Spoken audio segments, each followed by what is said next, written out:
What's up, everybody? Welcome to Podcast Now. I'm Alex. In this video, I want to talk about The Witcher 4 yet again, and seemingly some sort of kind of pushback, I think, to the online rumors, a lot of the culture war type talk around this game. And one of the things that came from that culture wars stuff, it was a rumor that pretty much everybody that worked there in The Witcher, a mass exodus, I believe they called it, if I'm getting my the correct words right. And so that was the talk, right? Now, look, I want to say something actually before I get into almost debunking that. I've actually long said that many of these studios and many of these games, the games that you remember, the studios you remember, oftentimes they're just names. They're just, when you think of Rocksteady, you think of the Arkham stuff, and then you think of Suicide Squad. Well, that's a really good recent example, but honestly, even good teams, even really, really successful games, and games that, say, Infamous and Sly Cooper of Sucker Punch, and then now Ghost of Tsushima and Ghost of Yotei,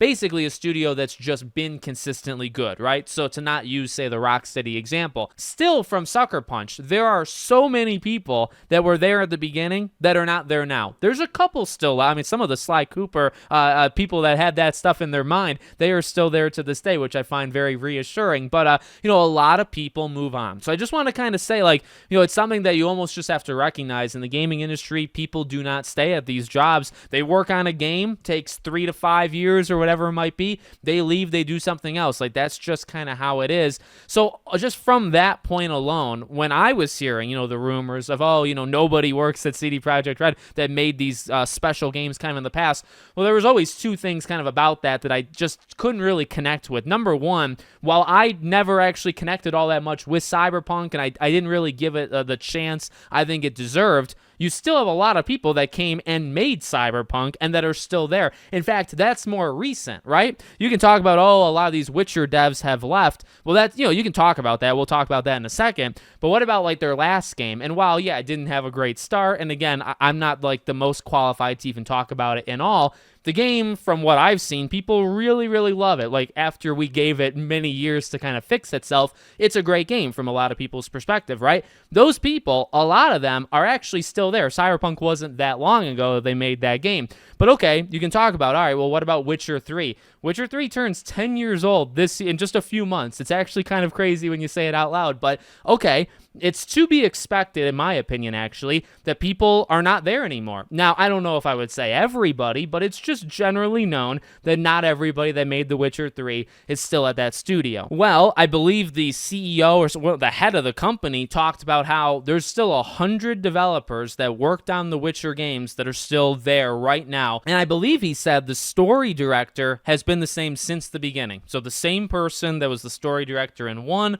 all the way up, still the story director now. Now, look, it's still too early. It's why I struggle sometimes to make these types of videos because, I don't know, I don't ever fully side with, one or the other side, and then people say I fence it too much. Look, the game's just a while out. The game is years out still, and ultimately, you just don't know. You don't know, if it's going to help that 100 people that were there 10 years ago are still there. Maybe they got rusty. Maybe that they lost something that made them special back then. Now, maybe it's going to hurt them. Maybe that team just in and of itself was the special team, and they don't have it anymore for this new. You just don't know, and especially with that Rebel Wolves team, right? That does that Dawnwalker game. That studio has a couple of the leads, several leads of the Witcher 3's team that is working on that. So there have been high priority or high profile cases of people that worked on The Witcher 3 that were high up that left, and they're all actually kind of together making a new game.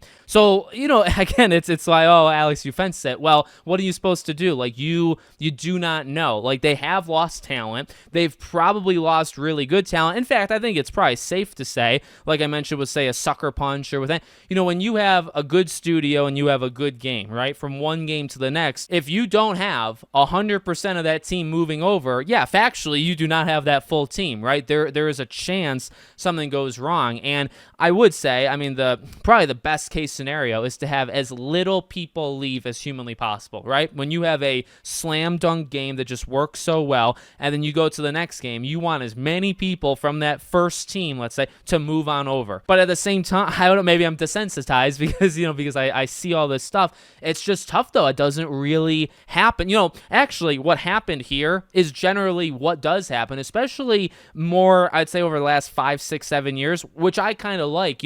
When people talk about the death of AAA gaming and stuff, and there's a little bit of truth to that, right? What I oftentimes tell people is look to the studios that are made from these people, this exodus of people from other studios, right? When you have Naughty Dog leads leave and they're making their own team, watch that team, watch that game. It might be more special than the next Naughty Dog. No, it might not, but it might, and those are, to me, those are just kind of interesting. Like, that almost makes it more fun when you have an exodus game, right? And it's a lot of people that made Mass Effect and Dragon Age and just BioWare.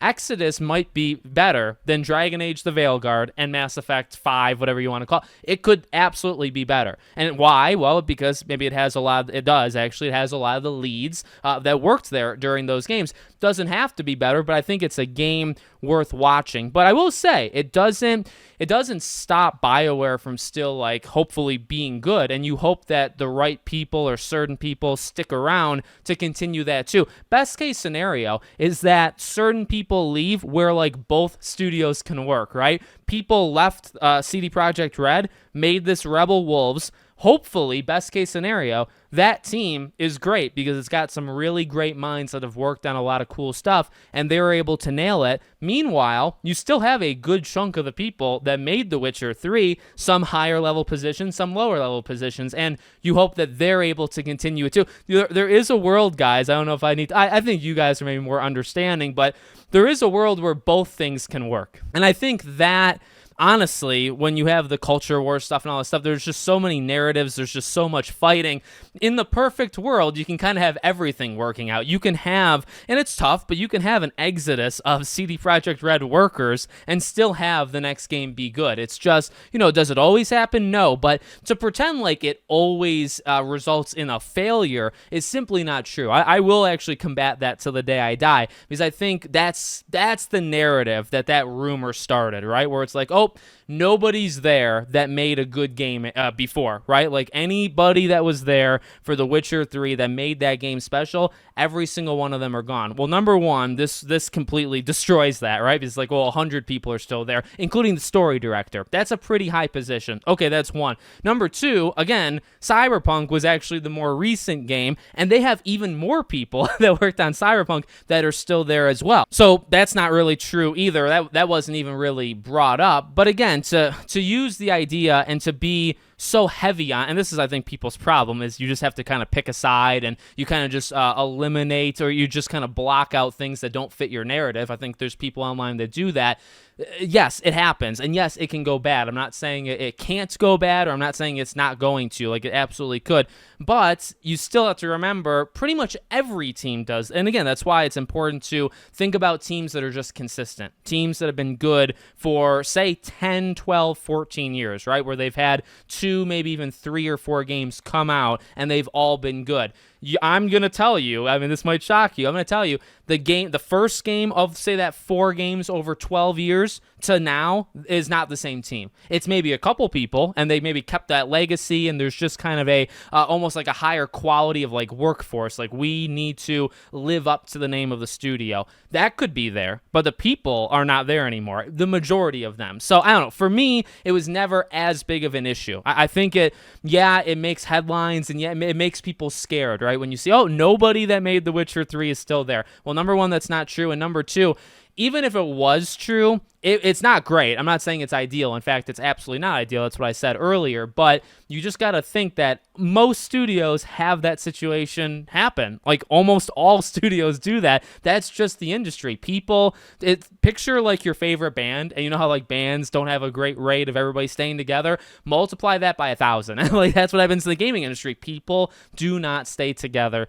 in the gaming industry. It's just not how it works. So I don't know. I think it was overblown from the beginning, but that's just me. Let's hear what you guys have to say in the comments. Make sure you're subscribed to the channel, bell icon turned on, and I hope to see you all on the next one.